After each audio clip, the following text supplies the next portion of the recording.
हर्षित landmark, सपनों का घर जैसा आप चाहते हैं हम बनाते हैं। 1, 2 एवं 3 BHK ready position flats. Call 982732। Chhattisgarh में स्कूल खुलने के बाद बच्चों में संक्रमण का मामला भी बढ़ता दिखा है और ऐसे में स्वास्थ्य विभाग बच्चों को जल्द से जल्द वैक्सीनेट करने की तैयारी में है और इसके लिए स्वास्थ्य विभाग चाहता है कि सारी तैयारी पहले से कर ली जाए।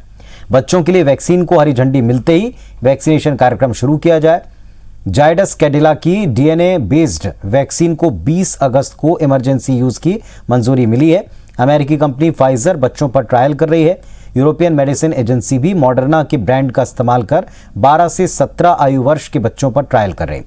बच्चों में वैक्सीनेशन शुरू हुआ तो प्रदेश में 12 से 18 आयु वर्ग के करीब 40 लाख बच्चों को एक सुरक्षा कवच मिल जाएगा।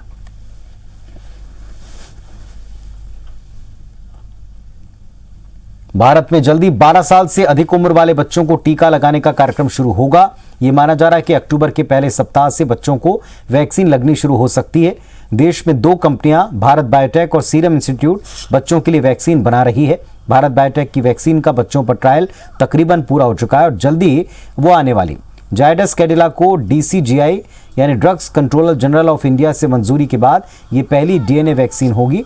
इसके अलावा बिना सुई की मदद से फार्माजेट टेक्निक से लगाया जाएगा। इसके साइड इफेक्ट के काफ़ी कम चांसेस हैं। हालांकि मध्य प्रदेश सरकार को किसी भी तरह का नोटिफिकेशन केंद्र ने जारी नहीं किया, लेकिन जिला स्तर पर इसकी तैयारियां शुरू हो चुकी हैं। अभी डिटेल जैसी अभी आ जाएगा, हम लोग डेफिनेटली उसमें वर्क करेंगे उसमें। और इंदौर में पूरी उम्मीद है मुझे कि सभी यहाँ के नागरिक अपने बच्चों का वैक्सीनेशन तत्काल कराएंगे। और इस वक्त हमारे 2 सहयोगी मध्य प्रदेश और छत्तीसगढ़ में क्या तैयारी है बच्चों के वैक्सीनेशन की बताने के लिए जुड़ गए हैं। शालिनी जुड़ी है इंदौर से और विनय जुड़े हैं रायपुर से। विनय, पहले आपके पास आते हैं, बताएं क्या स्थिति है, किस तरह की तैयारियां बच्चों के वैक्सीनेशन की?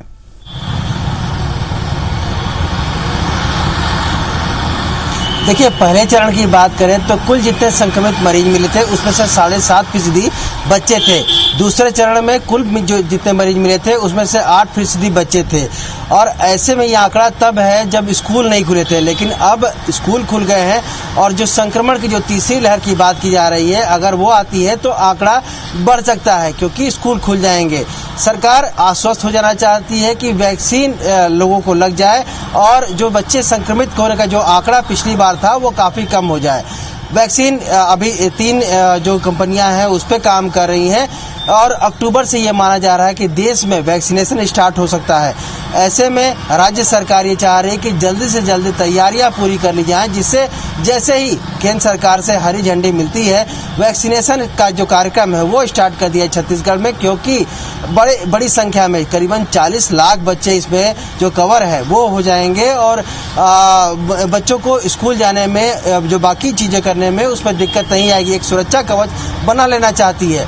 अब जब ट्रेनिंग की ज़रूरत होगी और जो मैन पावर की ज़रूरत होगी, हालांकि जो मैन पावर है पिछले बड़ी संख्या में जो 18 साल से ऊपर के जो लोग हैं वो स्वास्थ्य वर्कर हो गए, वो फ्रंटलाइन वर्कर हो गए, बुजुर्गों का टीकाकरण करने वाले हैं, युवाओं का टीकाकरण करने वाले हैं, वो बड़ी संख्या में जो वैक्सीनेशन जो कर चुके हैं और उसके बाद में उनके पास में अभी वर्कलोड काफ़ी कम है। तो ऐसे में जो संसाधन की कमी है वो सरकार के पास है। जरूरी है कि उनको नए सिरे से ट्रेनिंग दिया जाए। वैक्सीन नहीं है, हो सकता है कि जो चीज़ें हैं, क्या गाइडलाइन निकल के आएगी कि किस तरह से वैक्सीनेशन बच्चों का करना है, क्या उनकी सिरिंज और पतली होगी या किसी तरह से नई जो गाइडलाइन आएगी उसके हिसाब से ट्रेनिंग दी जाएगी। हालांकि केंद्र सरकार अभी गाइडलाइन में जारी नहीं करती, लेकिन सरकार इस बात को लेकर तैयार है कि जैसे ही नई गाइडलाइन आएगी वैसे ही जो सरकार है यहाँ से जो लोगों को प्रशिक्षण देना स्टार्ट कर देगी, मैन पावर डेवलप करना स्टार्ट कर देगी, नए केंद्रों की स्थापना स्टार्ट कर देगी और उनमें कोई अलग से जो एक्सपायरी डेट या अन्य जो अलग उनके ऊपर संक्रमण होता है या अलग उनके ऊपर इफेक्ट आता है, उनसे क्या बचाओ, ये सब तमाम जो चीज़ें हैं वो तैयारियां स्टार्ट कर देगी। बस जरूरत है कि केंद्र सरकार की तरफ से हरी झंडी मिलने का और गाइडलाइन जारी होने का। जैसे ही गाइडलाइन होगा सरकार यहाँ से काम स्टार्ट कर देगी। शालिनी, क्या स्थिति है, क्योंकि इंदौर में कई सारे पायलट प्रोजेक्ट और रिकॉर्ड्स बनते हमने देखे हैं, बच्चों के वैक्सीनेशन को लेकर क्या निर्देश हैं?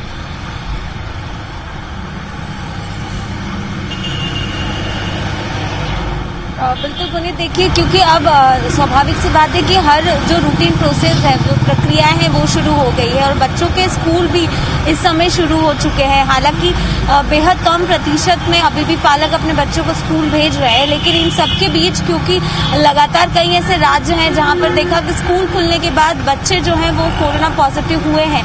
ऐसी कंडीशन में अब सरकार की एक बड़ी चिंता है बच्चों को वैक्सीनेट करने के लिए और इसीलिए दिशा निर्देश का इंतजार इस समय मध्य प्रदेश सरकार कर रही है। हालांकि इसको लेकर तैयारियों के जो व्यापक इंतजाम करने के लिए जिला स्तर पर कलेक्टरों को आदेश कर दिया गया है और इसके चलते अगर इंदौर में बात की जाए तो पूरी तैयारियां लगभग हो चुकी है क्योंकि बच्चे ज्यादा सेंसिटिव होते हैं। अभी केवल इंतजार इस बात का है कि केंद्र सरकार कौन सी वैक्सीन जो है वो उपलब्ध कराएगी और उसके आधार पर फिर जो वैक्सीनेशन ड्राइव है बच्चों की उसको सफल बनाया जाएगा।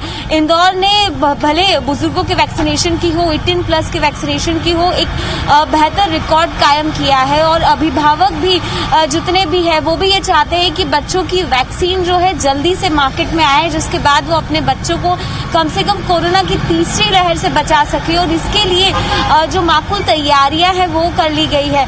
पुनीत, हमने लगातार देखा कि इंदौर एक संक्रमण का बड़ा गढ़ रहा है और मौजूदा दौर में बीते 2 दिनों से यहाँ पर 5 पॉजिटिव मरीज मिलना शुरू हुए हैं। आज की बात की जाए तो 5 कोविड पॉजिटिव मरीज मिले हैं, यानी लगातार 48 घंटे के अंदर ही इंदौर के अंदर 10 कोविड पॉजिटिव मरीज मिले हैं, जो मध्य प्रदेश में सबसे ज्यादा है। ऐसी स्थिति में जब अदर एक्टिविटीज शुरू हो गई है, लोगों की गैदरिंग शुरू हो गई है, बच्चों के स्कूल शुरू हो गए हैं, इसलिए सुरक्षा का कवच अब बच्चों के लिए बेहद ज्यादा जरूरी है और इसी को लेकर हर एक एहतियात बरते जा रहे हैं।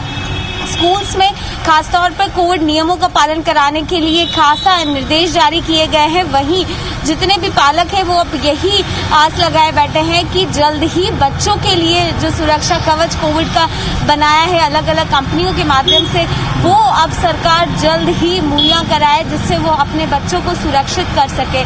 और इसके लिए प्रशासन हो, स्वास्थ्य विभाग हो, उन्होंने पूरी तैयारियां कर ली है।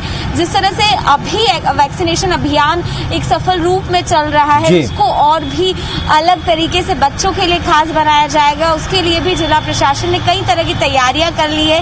बस इंतजार है कि अक्टूबर में जब सरकार चलिए, तो दोनों जगह इंतजार है केवल अनुमति का, और जैसे अनुमति प्राप्त होती है, जैसे ही निर्देश मिलता है, इस तैयारी का इस्तेमाल किया जाएगा ताकि बच्चों को एक कवच मिल पाए। शुक्रिया आप दोनों का इस पूरे अपडेट के लिए।